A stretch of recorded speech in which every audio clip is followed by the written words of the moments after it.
The leadership coaching, the leadership circle profile is the only instrument that I will use in my coaching practice.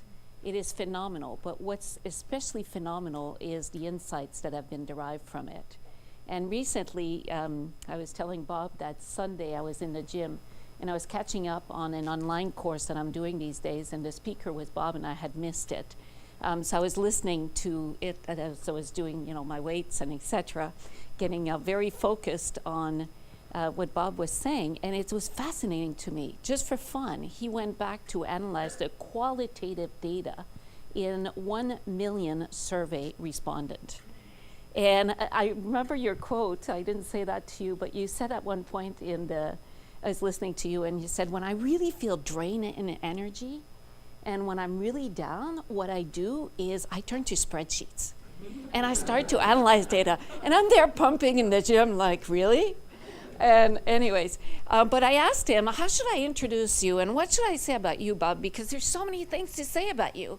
And he says, whatever you do, don't do it long, because I have a lot of stuff to talk about. So I'm going to stop here, and I'm actually going to pass the baton to Bob, because what he has to say is definitely more interesting than what I could say to introduce somebody who's hard to introduce. So thank you for your contribution to the field. Thank you. Thank you. I'm going to try not to use the mic, and if you can't hear me, let me know. Yeah, he outed me. I do like the thinker, right? Of the 4 archetypes. I like the thinker, and I do work spreadsheets. And so, boy, it's an honor. It's an honor to be here. Let me just take you in. I don't usually do that, but in this group, wow. I have mentors in this group, people I've learned from, profoundly learned from. And there are people in this group who are taking this work where I never imagined it could go. So I'm just honored to be with you. I've spent my whole life caring about one thing, really. I started young. How do you bring out the greatness that's in all of us? The spiritual greatness. It's always there. It's inherent. It doesn't need development. Development is about how to mediate that more and more completely and more fully. For whatever reason, that's what I've cared about. And I had the good fortune of running into people like David White and Peter Block and Bob Keegan and Lisa. And one of the things that, so I started early, and I started with this notion of personal mastery and self-mastery from the work of Peter Senge and Robert Fritz, and started playing with this notion of self-mastery or self-leadership as creating outcomes that matter most. Like if we can step fully into our life and create what matters most, that's a pretty good definition of mastery, personal mastery, self-mastery, self-leadership. How do we fully allow what wants to come through its way in our life? And that's, in my take, necessary for leadership. It's necessary but not sufficient. Leadership is about something else. It's about mediating that in others. In other words, leadership is about, and to get the language, because we're playing with language, it's about scaling that capacity around me in other leaders, in the organization. How do I scale the capacity of the organization to create what matters most? And to create the futures that we're aspiring toward. And given the state of the world, I don't know that anything could be more essential. Right? And to do that in a world of escalating complexity. So how do we develop our own leadership and that of others for a world of unfathomable complexity? So, a lot to talk about. Here's the agenda. I'm going to set some leadership context, just some frames around leadership, and then I want to jump into kind of wander around in these 3 things around the leadership circle profile, which you've heard mentioned, but underneath the profile is a model of leadership that I think integrates a lot of the field. And it's a very powerful and dynamic model, and it's built on stages of development, adult development, and much of which you're familiar with.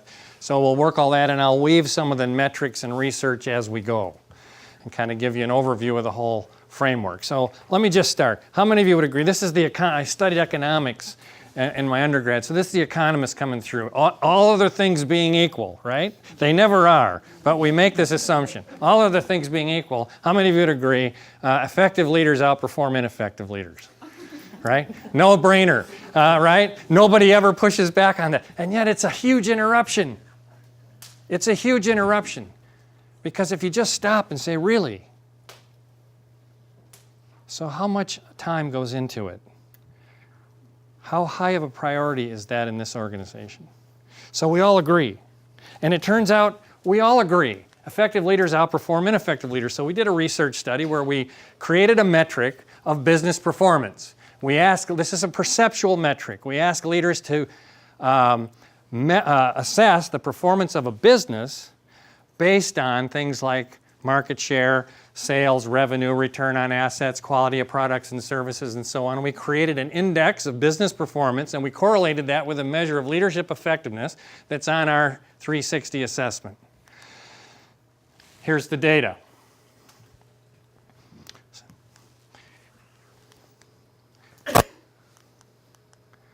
All right?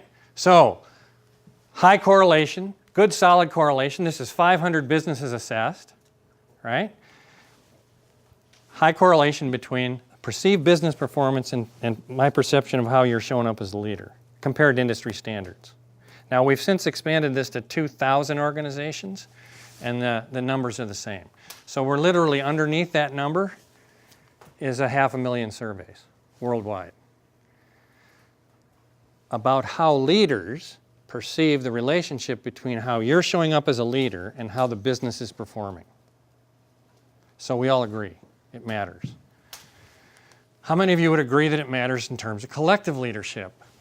That a group of leaders showing up effectively together will outperform a group, right? Every hand goes up, right? And this goes back to something we've heard Peter Senge mentioned, in the thing. Peter once said that the collective intelligence of any group, or most groups, is less than the average intelligence of its members. He's been infamous for that statement, right? The collective intelligence is below the average intelligence. So this is 2 + 2 is 1. So we come together and we interact and play in a way that doesn't create synergy, doesn't raise the collective intelligence, it actually reduces it to the lowest common denominator. And so how do we evolve not only individual effectiveness, but collective effectiveness? As our take on organizational performance is the organization will not perform at a higher level than the collective effectiveness of its leadership. Period. And we're getting huge traction with this around the world, where leaders are saying, if we really want to create this business transformation, we have to change. So we all agree, and it's especially important in the reality that we're facing, VUCA world. Everybody familiar with VUCA? Anybody not familiar with VUCA? Bob Johansen wrote a book in 2008 called Leaders Make the Future. And in it, he's a futurist. And he's one of the foremost futurists in the world, and he's been doing it for 40 years. And he says, in my 40 years of forecasting the future, the direst forecasts yet are in this book. We wanted to hear that tonight, right? And he went on to describe a world of VUCA, volatility, uncertainty, complexity, ambiguity. And he said it's escalating. In fact, we just talked with Bob. He's got another book coming out. He wanted us to endorse it, so we've been in conversation with Bob about that and some other things. And he said the level of disruption that's coming at us is unprecedented. So this reality of VUCA isn't static. It's actually escalating. And so this is the world we're in and moving more and more into, which faces us, as Heifetz said, with adaptive challenge. Adaptive challenge, the kind that we actually have to adapt in order to solve. So an adaptive challenge is a problem that seemingly can't be solved, but must be.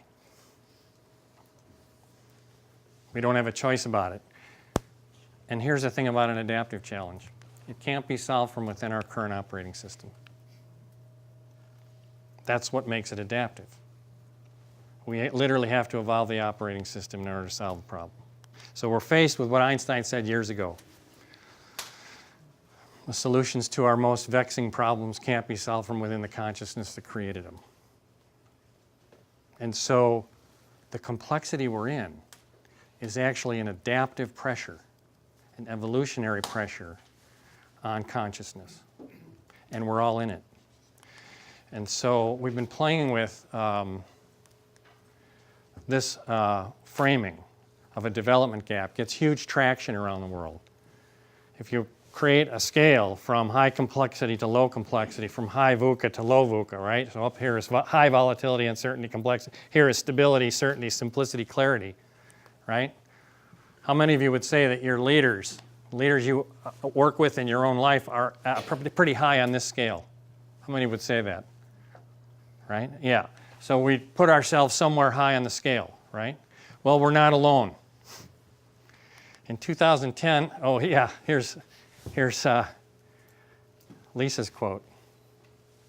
Bob and Lisa's. When we experience the world as too complex, we're not just experiencing the complexity of the world, we're experiencing the mismatch between the world's complexity and our own at the moment. It's great. There are two logical ways to mend this mismatch: reduce the world's complexity or increase our own. Beautiful. I mean, so it's pretty obvious. There's only one solution here, right? And so this complexity gap, we're not alone in. In other words, it puts a demand on consciousness. It puts a demand on consciousness that we be as complex as the challenges we face, individually and collectively, or we're outmatched. And then our take would be that most of the leaders we're working with would say, well, would be that we're operating at a level of mind, meaning-making, decision-making, emotional intelligence, self-awareness that's not matched to the complexity of the challenges we're in. So there's a development gap. And it's outpacing. In other words, complexity is escalating. So we're either keeping pace or not.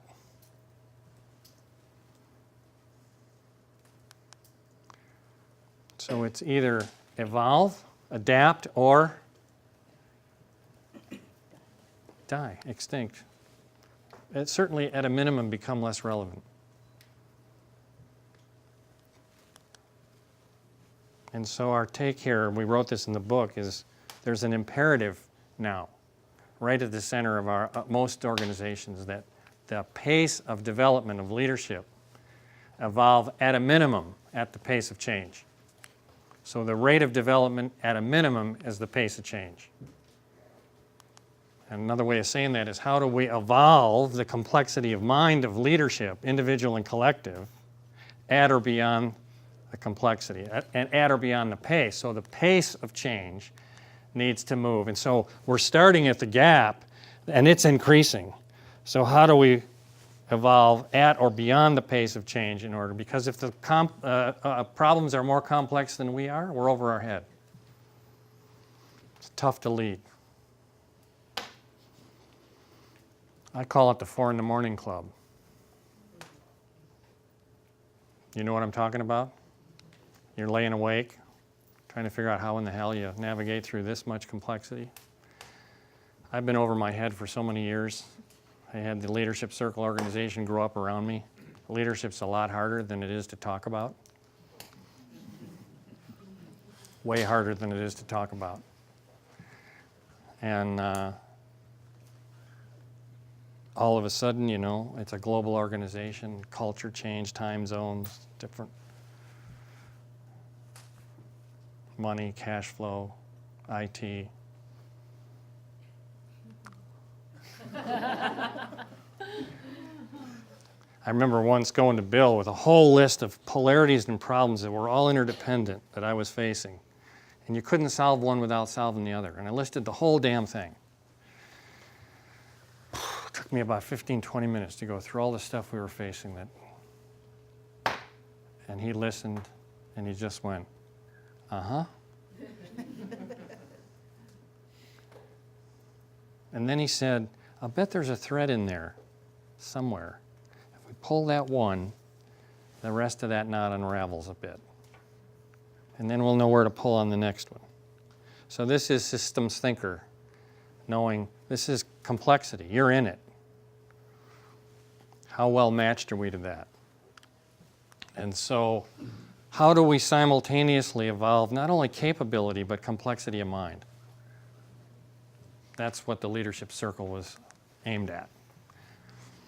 I don't know that I set out with that in mind when I started playing around here and started working on this, but now that it's evolved, it's really what it's about. It's about working the inner game and the outer game simultaneously, evolving our inner operating system as we get better at doing what we do.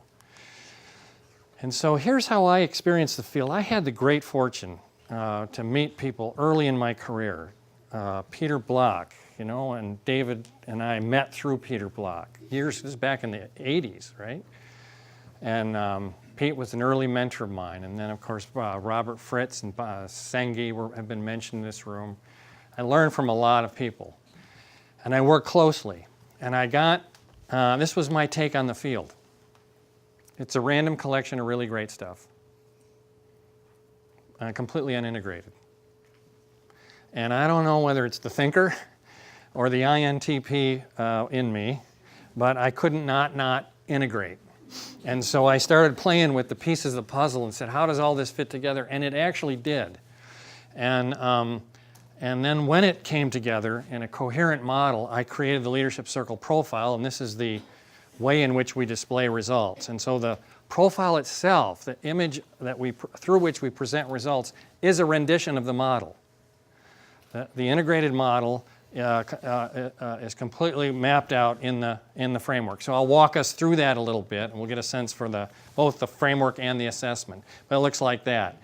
So at its core, on the vertical axis, the circle has a horizontal and vertical axis. On the vertical axis is all the work on stage development. Now, I didn't come across this until the 90s. For those of you who are healers, I was in the Barbara Brennan School. And in the Barbara Brennan School, in the 4th year, you have to do a thesis. And my thesis was on stages of adult development. That's where I came across it. There's a whole story around that I won't get into.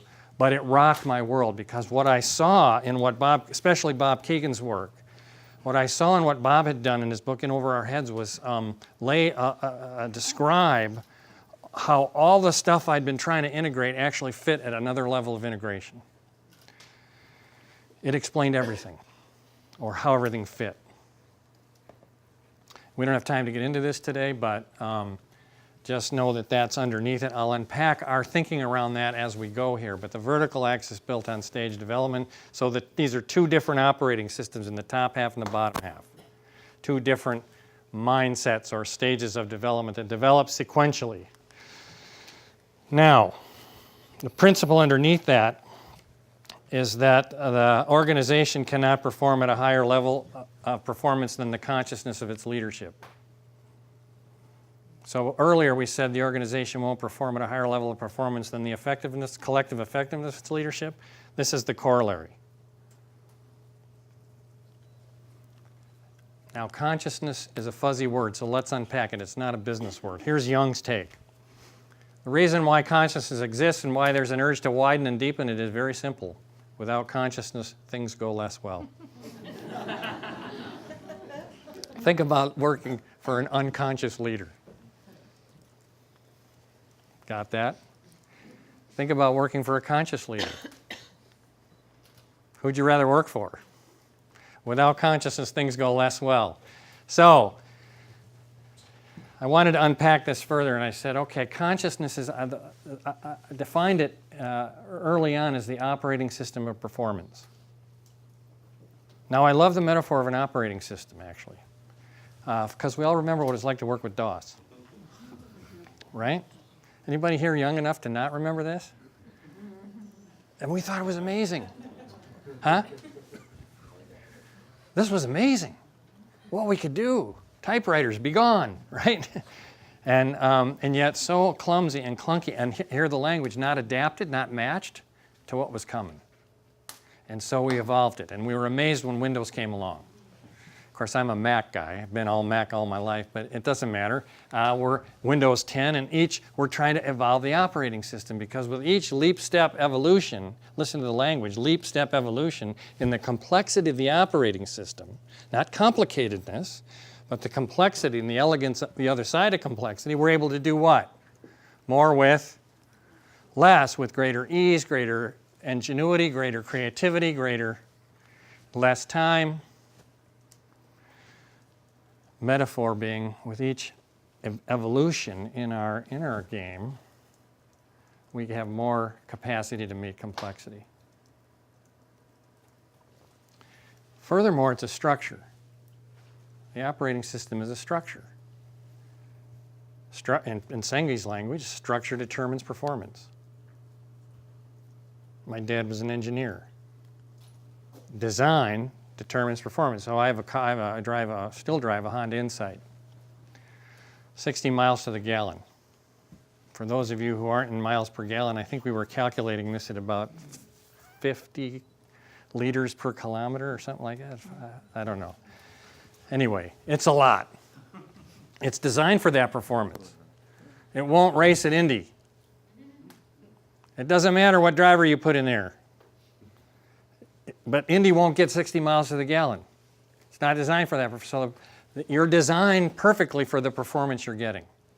And the inner game has a design to it. You've been working that your whole life. It's built on a whole set of mental models, assumptions, beliefs about yourself. Leadership is the deployment of self into circumstances. So what are the assumptions by which I define and deploy myself moment to moment? That's the inner game. Only 24%, 20%, 25 adults are running what we could call creative or higher. The complexity we're in, we think, requires creative or higher. And so this is the development gap we're in.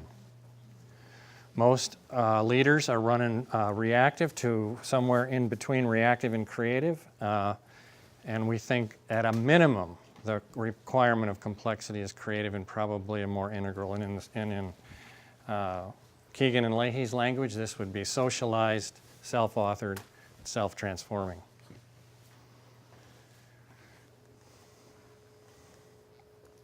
So, this is the primary move, and the circle's built around this primary move. And so I just want to talk a little bit about it. Two major movements. There's much more going on in this than these two movements. It's oversimplified, but there's two major movements.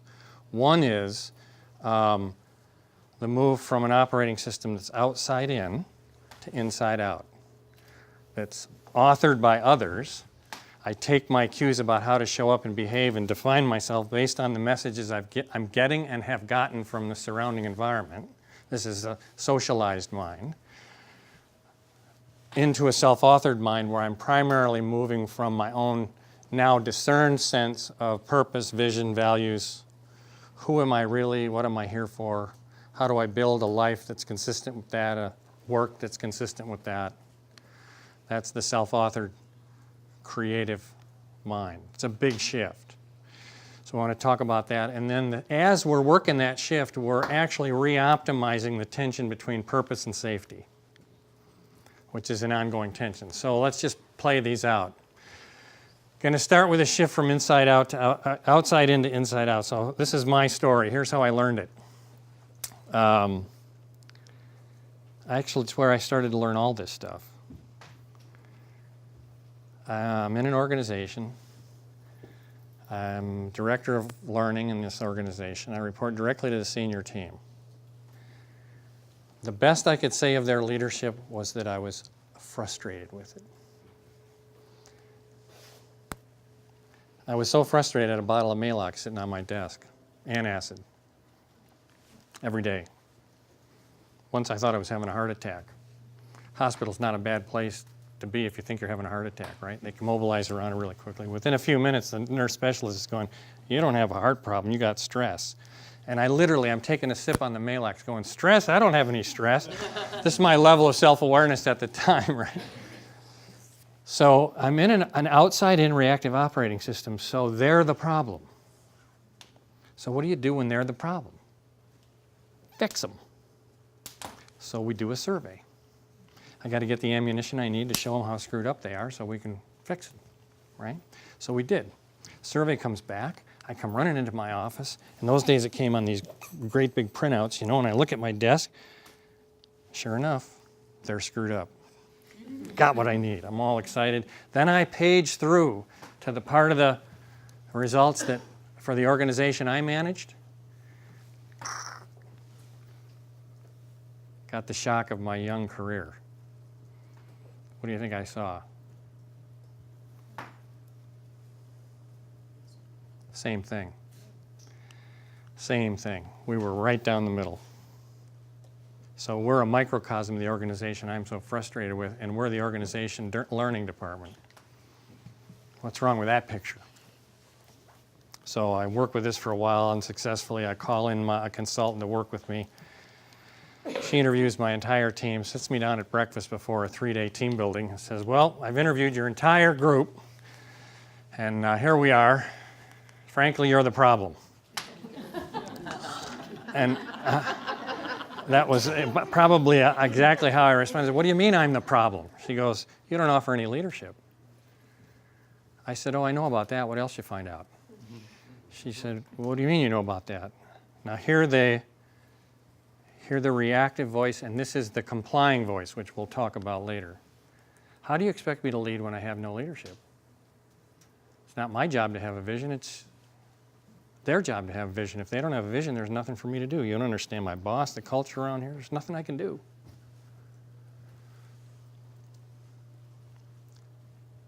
At first, I'm not sure she knew what to do with all that.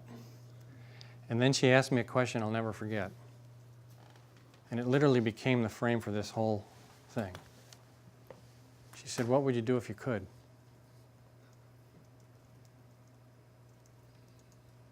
I didn't know it then, but that's the central organizing question of the self-authoring creative mind.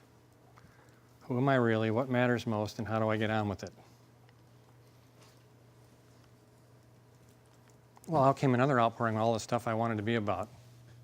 My life, my work, just poured out of me. It's not that I didn't know, it's that it was stuck.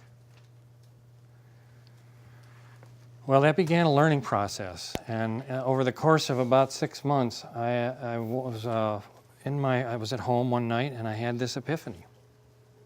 Now it's kind of a blinding flash of the obvious, but it's an epiphany. They're not the problem. I'm the problem. I want to lead. I want to be an agent of change in the organization, and I got to have everybody like me. What's wrong with, especially the people above me in whose hands I vest with my future? I want to consult to them. I want to challenge them. I think they need to shift, change, and I want them to like that all the time and like me all the time. Not going to happen. Catch-22. Can't lead from that place. What I didn't fully know and have learned my way into is I was getting the first glimpse into the structure of my reactive operating system, the outside-in nature of it. My worth is in your hands. My future's in your hands. And I maintain it by being acceptable, nice, agreeable, likable, all the time.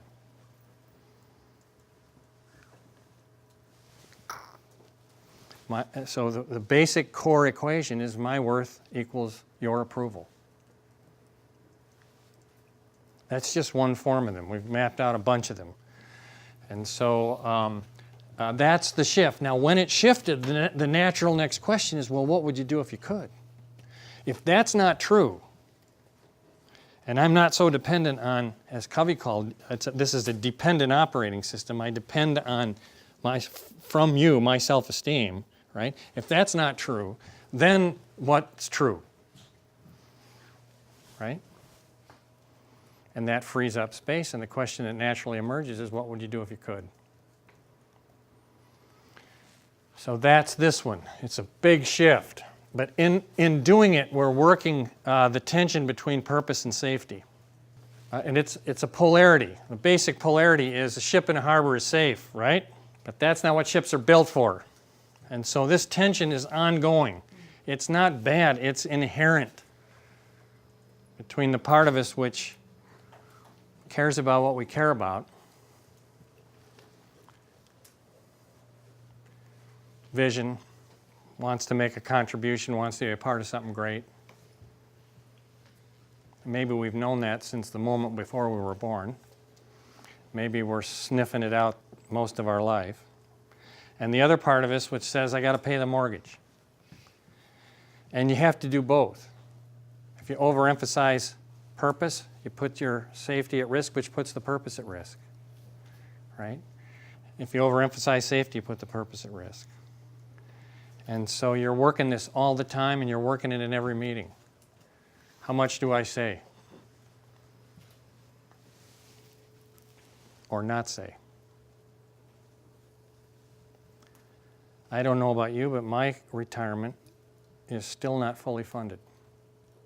So we work to pay the mortgage, and we work to put a safety net underneath the future of ourselves and our loved ones.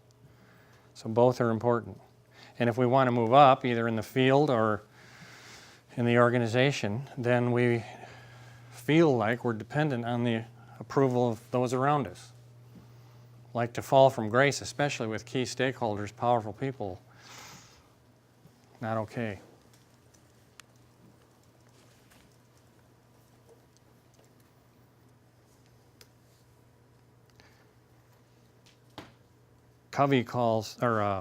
Larry Wilson calls what we now call reactive. He called it play not to lose.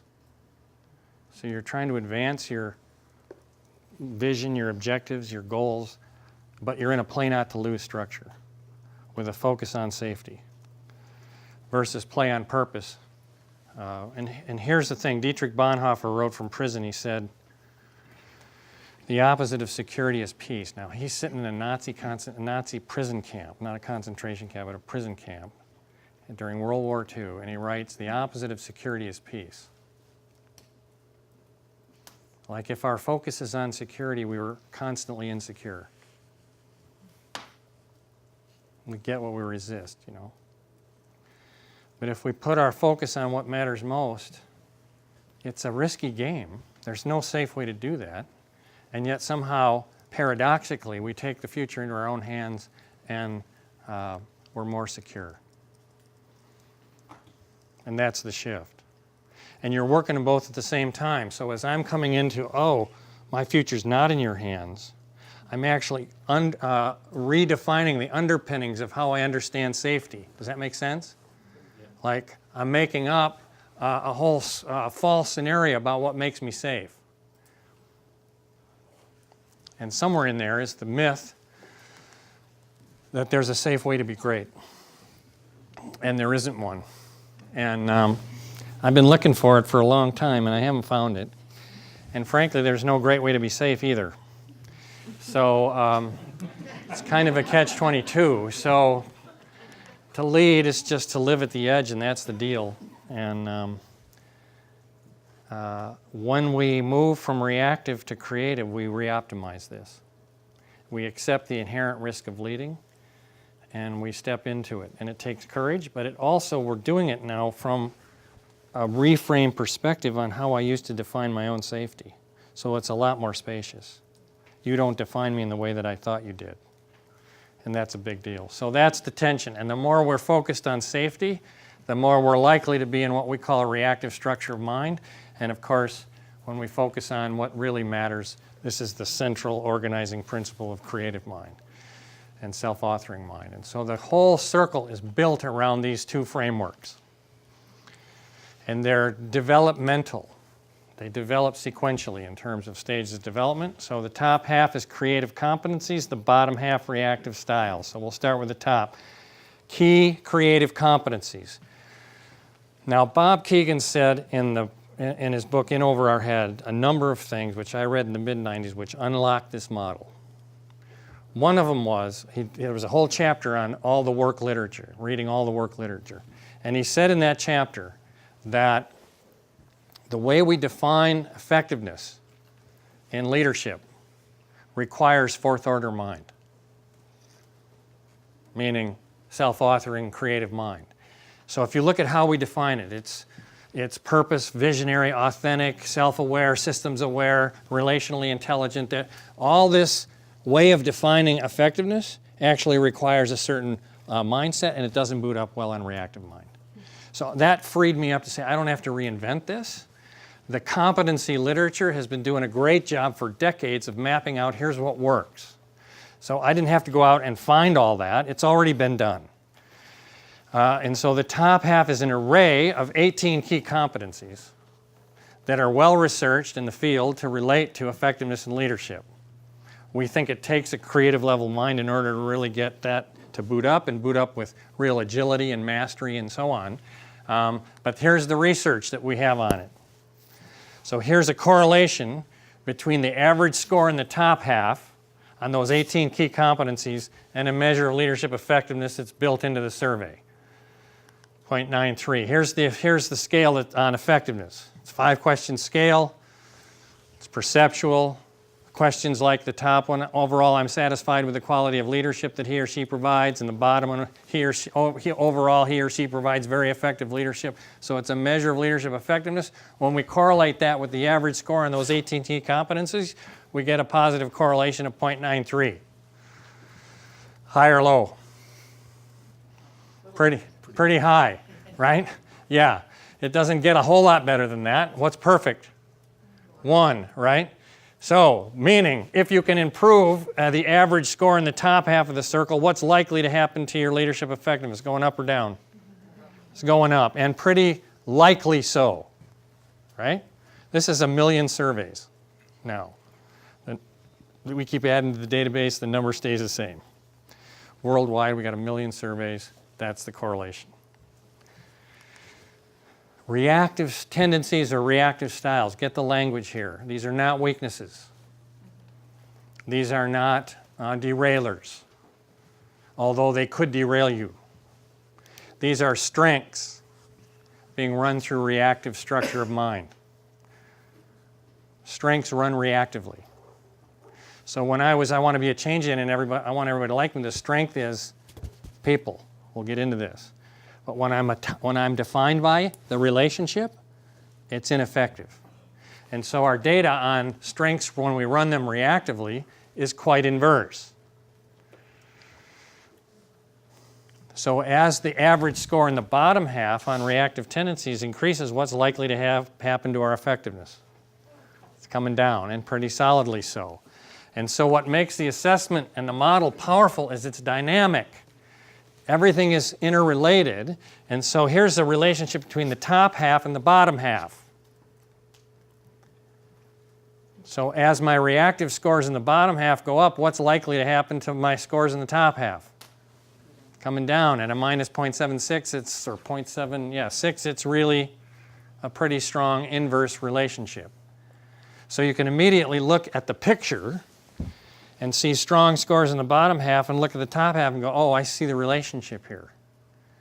And it's got real solid metrics behind it.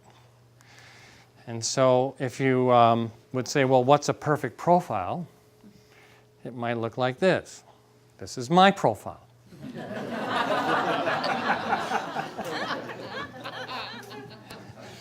Not. This is an optimal profile. Now, scores radiate from center, like bar charts.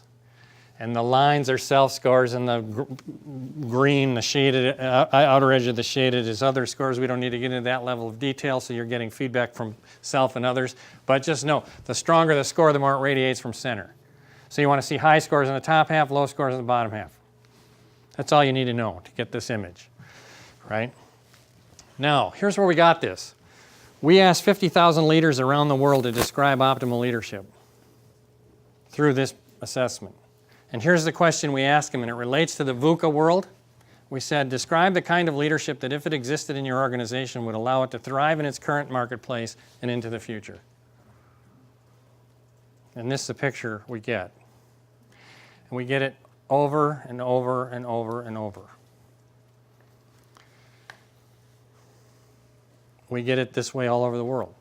There's some variations in the bottom half, especially in developing countries, which we can talk about, but the top half is remarkably stable all over the world. So here's the thing. Leadership, you've heard this. Most studied, least understood, right? I think we actually understand it. I think we actually know what it looks like. And it's part of that map of that Amy put out this morning of people all over the world working on this stuff and working on this stuff. There's now a kind of collective awareness about here's what it looks like. At least through this lens, right? Now let me unpack the circle just a little bit and then we'll wrap up. So in it is dynamic opposites. So I'm an economist, right? So I liked models. That's why I liked economics.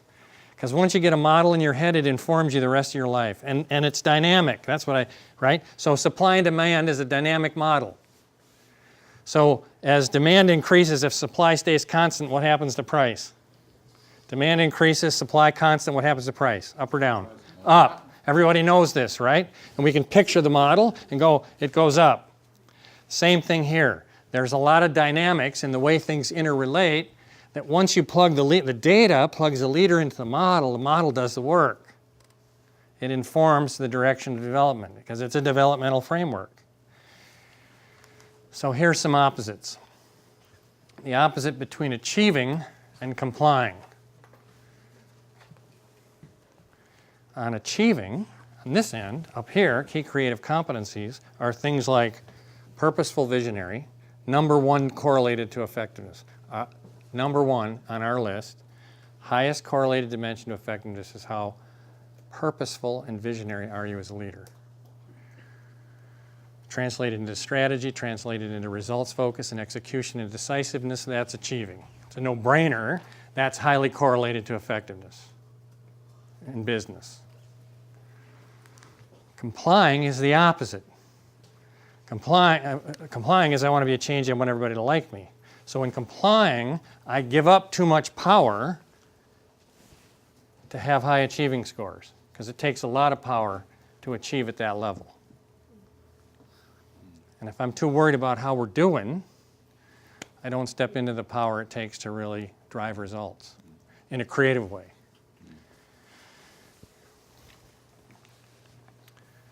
Gail. Angelique. So here's how it looks.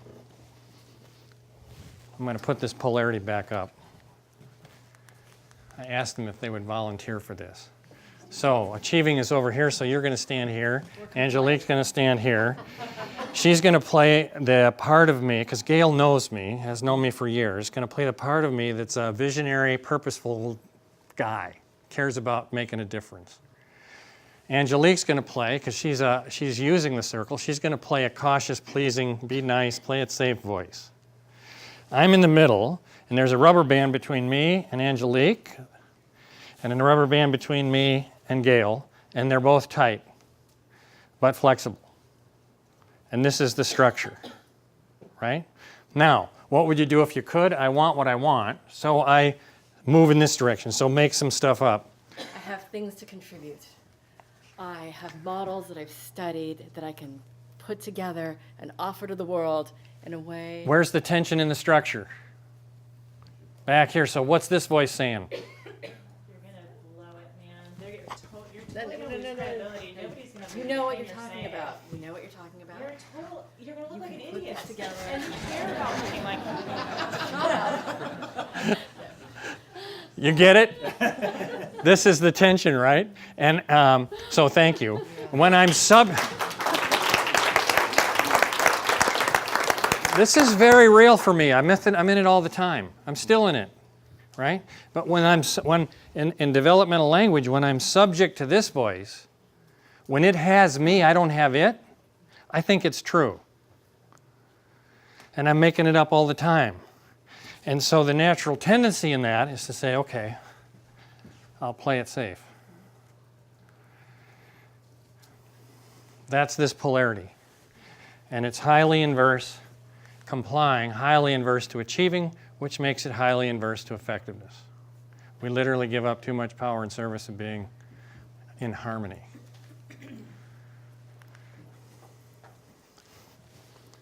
How much time do I have? Not enough. I won't tell this story. So this is the other polarity, the opposite. I'm uniquely qualified to have created this because I have all these. I have the entire bottom and top half. So I have a really good inner controller. So here, relationship, things like, do you really care and connect? Any of you seen Boys in the Boat or read the book Boys in the Boat about the Olympic rowing team? Amazing story. If you haven't read it, read it. It's really a beautiful read. What struck me most is how much they, in the end, not in the beginning, loved each other. So great teams care. Do you develop teams? Do you mentor? Are you interpersonally skillful? Do you collaborate? Right? Highly correlated to effectiveness. Now, she mentioned the comment research. We did. I won't get into it. We don't have time to get into the whole thing, but we did a massive study of our written comments, and we sorted for senior executives. So we were looking for how do senior executives talk to senior executives about what works and what doesn't. So when I'm giving you feedback, I'm saying, here's what you're doing that's working, and here's what you're doing that's not working. What do they say? So we sorted for the most creative leader, the top quartile, upper 25%, most creative leaders in our database, looked at senior execs. Here's the top 10 list of skills or strengths that were described by leaders. We didn't do this. Independent research firm, they do a big analysis, they bucket the contents, then they keep score. Top 10 list. Here are the bar charts. The maximum score was 100. 100 leaders in the group, right? So maximum score could be 100 here. Strong people skills, 79. Massively high. Versus the most reactive leaders at 28. Visionary, team builder, personal, approachable, leads by example, passion, good listener, develops people, empowers people. 6 out of 10 have to do with people and teams. Creative leaders were 2.3 times, they got 2.3 times more comments than reactive leaders on this top 10 list. So if you want to say what works, people, people, people, people, integrity and passion. That's not us saying it, that's leaders saying what works. So relating is inverse to controlling. So as controlling goes out too far, what happens to teamwork? If I get more autocratic, more demanding, more micromanaging, it's coming down. And that has consequences. So that's that polarity, right? Protecting. The gift of complying is people, heart. The gift of controlling is power, use of will. The gift of protecting is rational.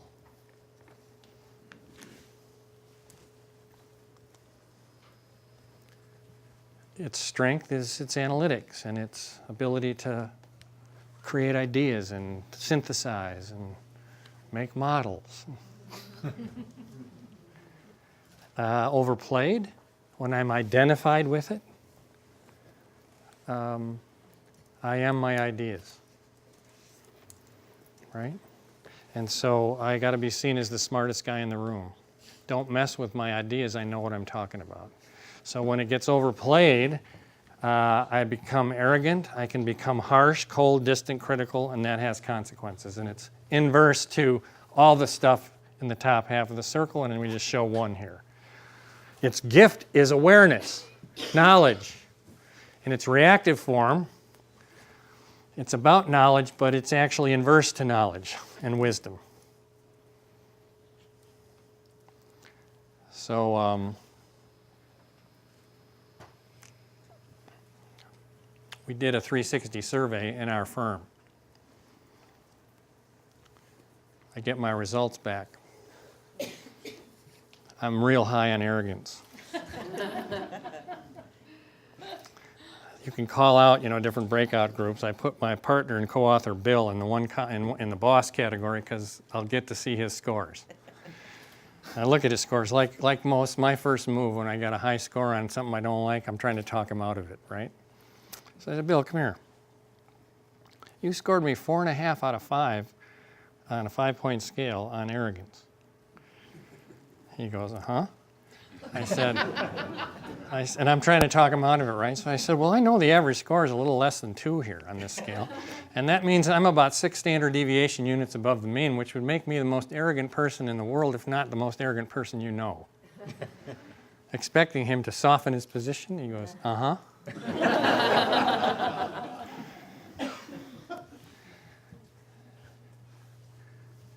I made a choice. I made 2 choices in that meeting. 1, to learn to collaborate better. 2, to know my arrogance. Be careful what you ask for. Somewhere in that next year, we were co-authoring a book. Well, try co-authoring a book when you got a strong score in arrogance, and what I didn't know at the time was I am these ideas. These are my ideas. They are not your ideas. These ideas define me, right? And I remember when it got clear, because we were in a bit of a row, and it was an intense time.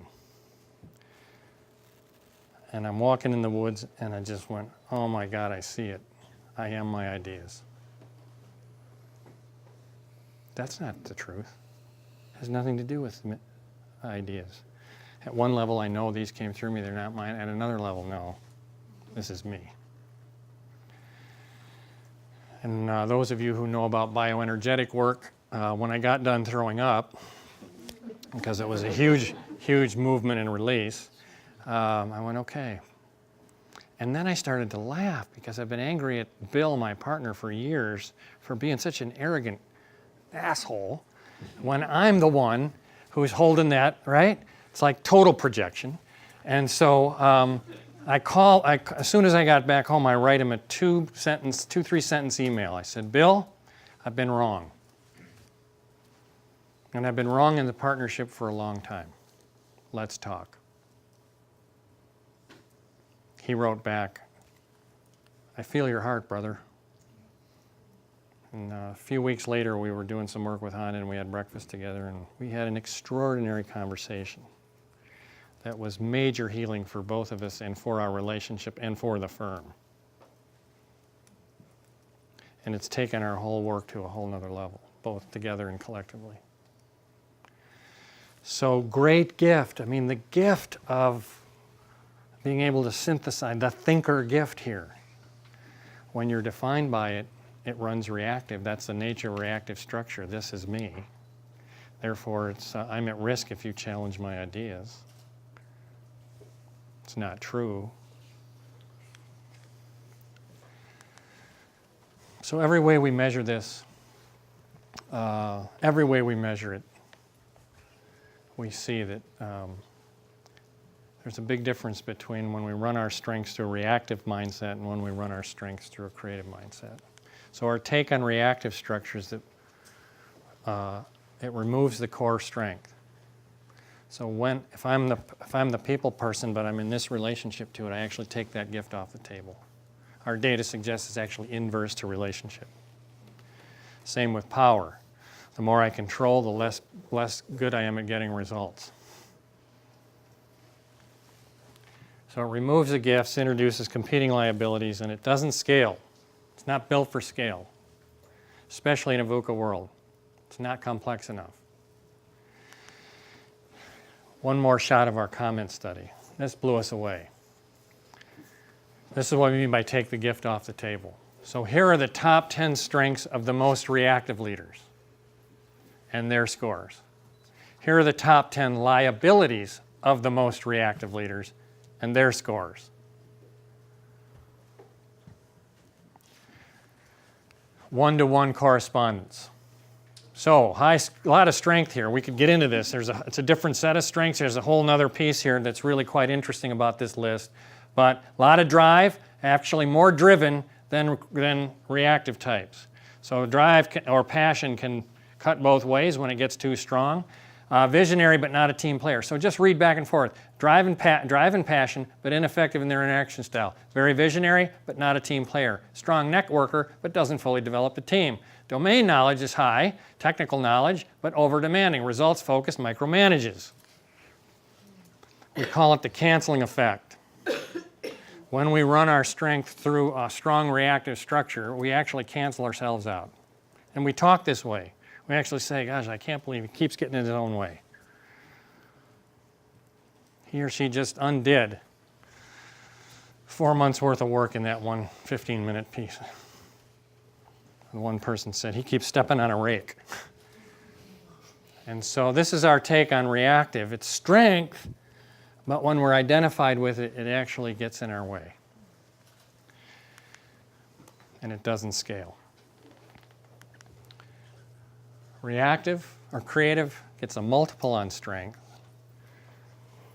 We could show that in lots of different ways. Leverages complementary competencies and scales pretty nicely. So you remember this data? We got curious and said, I wonder what, in this business performance data, I wonder what the aggregate leadership profile looks like of the highest performing businesses. Of course, we couldn't resist this question. What's the aggregate performance look like of the lowest performing businesses? Here's the aggregate leadership profile of those businesses in our study of 2,000 organizations that were rated as lowest performing. Here's the aggregate profile of those businesses that were evaluated as highest performing.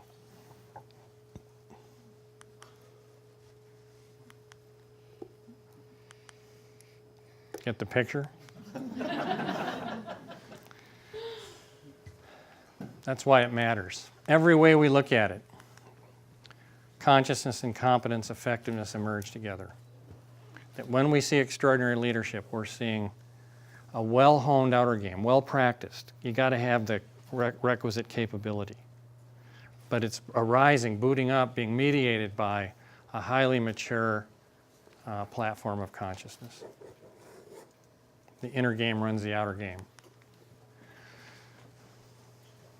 I'll just fly through this one and then we'll wrap. We did a study with Notre Dame University. We used Susan Cook-Gruder's a stage of development assessment. Some of you may be familiar with it, the MAP assessment. It's one of the most psychometrically sound measures of what operating system are you running. It's a sentence completion test. They analyze it and score it for how complex is your cognitive, emotional, meaning-making system. We correlated that with leadership effectiveness on our survey. Here's what we found. Those that were running various stages of reactive mindset in her system, her model, diplomat, expert, achiever, had average scores at the 40th percentile compared with our million, norm base, below 60%. Those who were running a creative mind had average scores at 65%, and those who are running integral mindset, which we haven't talked about, had average scores at the 90th percentile. Our take, the complexity we're in, creative or higher, preferably integral. And only 5% of leaders are running that kind of mindset. So we're in a development challenge. And it's a hero or heroine's journey. It's at every stage, every leap step evolution is a transformation. It's a metamorphosis. Now we all say, yep, I'm up for transformation, but really, do you really want to come apart at the seams? A caterpillar crawls in, spins a cocoon, and if we did this as kids, we found a bunch of them and opened them up periodically. Halfway through, it's just goo. It's gel. There's no form at all. It's amazing, really. And then new form starts to take shape, and you watch it form, and then it emerges as a butterfly, winged life, capable of higher perspective, agility, beauty, grace, but it's not for the faint of heart. And so it's a death resurrection, it's a disintegration, reintegration process all the way along. The self that starts the journey isn't the one that finishes it. That self is too small. And so it's a combination, getting good at navigating this journey is getting good at surfing or navigating two currents. One is the ascending current, orienting on what wants to come through. My highest aspirations, deepest longing, what matters most. Who am I really? What am I here for? What's the contribution I long to make? Discerning it, defining it. David, once you talked about it as stalking your longing. I've kind of reframed that to be stalking the longing that's stalking me. That's been my experience. Looking back, I seemed to know what I was doing all the way along, even though I was blind going forward. And so how do we get good at navigating that current? And then that actually pulls us, it's a transformative pull that pulls us into facing all the parts of ourselves that are not yet up for that much greatness. And so we meet that part of ourselves. And then we got to drop into the arrogant guy who's full of himself, the parts of ourselves which are too scared, too cautious, too needy, too, right? That actually it's an illusion. It's not who we are, it's how we're not who we are. It feels like it's who we are, and that I'm coming apart at the seams here. Actually not true.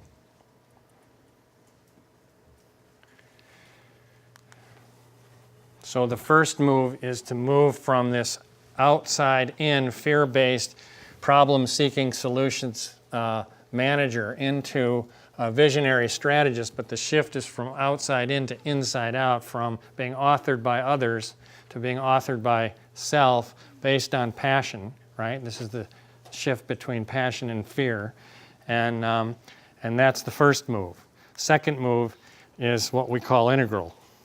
We don't have a lot of time here to talk about this, but the visionary strategist has harvested that capability. See, it's transcend and include, so I don't lose my problem solving, I don't lose my capability around vision and strategy, but I unpack it in a larger system that's systemic now. And the vision is not just my organization, it's the vision of the welfare of the whole. And I see interdependence, this is a very interdependent mindset, between the welfare of the whole and the welfare of my part that I lead. And I'm really now a systems architect for the whole that optimizes the synergy between the whole and the part. That's the systemic integral leader. And so I move from this authentic self to what I call an ecology of opposites. And so when I'm identified, when I'm in the creative mindset, I'm actually identified, I am this authentic self. I've worked really, really hard on it. I've built a life around it, these values, these principles, this vision. Now this defines me. And then I realize, not so much. That I'm a collection of opposites. This is where the male meets their inner female, or vice versa. This is where dark meets light.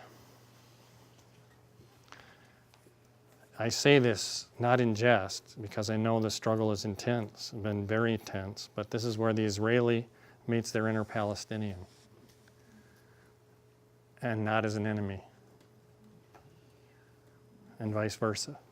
Oh, I have that in me. Fully configured. I have that in me. This is where Pogo meets the enemy as us. We've met the enemy and they are us. And all of a sudden there are no more enemies. They're projections. The discord, the function and dysfunction that's in the larger system is microcosmed in me. I am the whole thing. It's all in me. And if I can hold that with compassion now, it's not an embrace of pushing away or even fixing or resolving or solving. It's an embrace of holding the conflicted opposites in myself. So Rilke has this great poem. He says,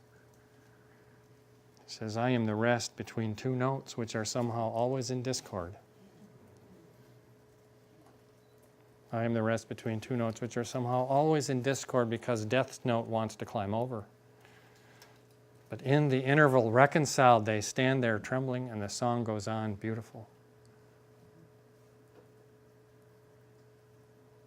This is the integral hold. You hear the compassion. I am the rest between two notes which are somehow always in discord. Like, get over it. It's not going away. I remember when I remember when it hit me. I'm going to die an imperfect being. What a relief.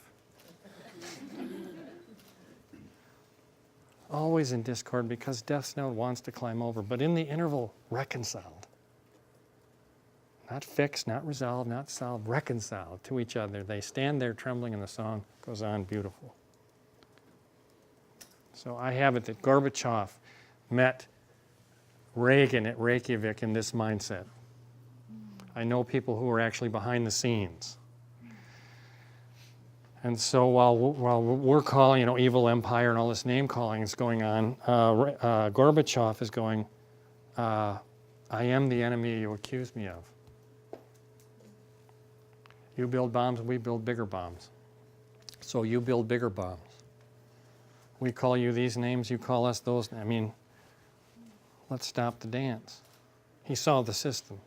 He saw his part in it. Enemy's not out there, it's in here. And he walks into Reykjavik and says, I'm here to deprive you of an enemy. Now, Peter Senge at MIT, somebody trying to find who's here that worked with Peter. Right? Peter Senge at MIT at this time is modeling the arms race, and they cannot find a way to make it spin down. In their systems dynamic, it always spins up. Given the structure and the assumptions under the arms race, it always spins up. Gorbachev walks in and in one sentence starts this downward spin. I'm here to deprive you of an enemy. I disarm unilaterally. Deal with that. That's the power of the integral mind and integral leadership. In our subgroup, we watched a clip on Gandhi today. Great example of somebody who could hold both ends. Love thy enemy. We got a long way to go as a world around this one. And that's not the end of the story. So there are mindsets beyond that. Right? Unitive mindsets. Actually, I wouldn't draw it that way because I don't think it's a mindset. If I were to draw it, it would just be blank. Because there is no other, no separation. The self that we ultimately are never went on a journey, never needed development. And in this mindset, we're all each other. The mystics report that behind diversity is an astonishing unity. And all of us and everything is arising as that unity. So when I saw that map this morning that Amy put forward, I thought, wow, that's a picture of the collective intelligence trying to discover its prior unity. All of us working in various nodes and all arising from unity, discovering it, and trying to build a reality in a world that's based on unity. What if we could lead from that?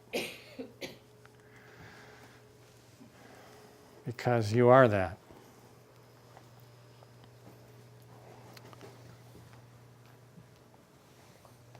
It's nete all the way up. I'm not this socialized self. I'm not this self-authoring self. I'm not merely this ecology of different voices. I am the only one that is. And in that space, there is no me and there is no you. There is no God and there's only God.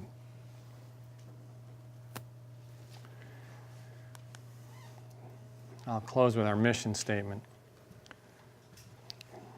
I like to do this as a poem. We exist.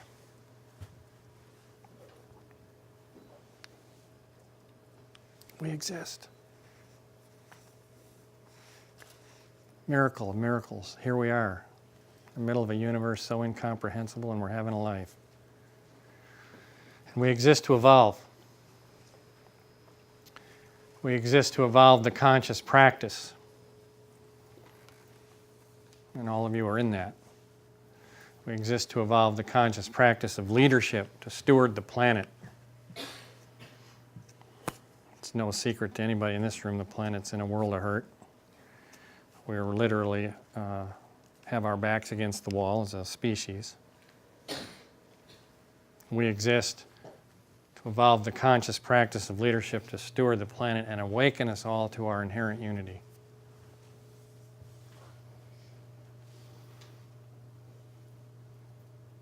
What if we could mediate the transformation that's required on this planet and in our organizations from an integral mindset, holding conflicting opposites in an embrace of compassion, knowing that we're all each other?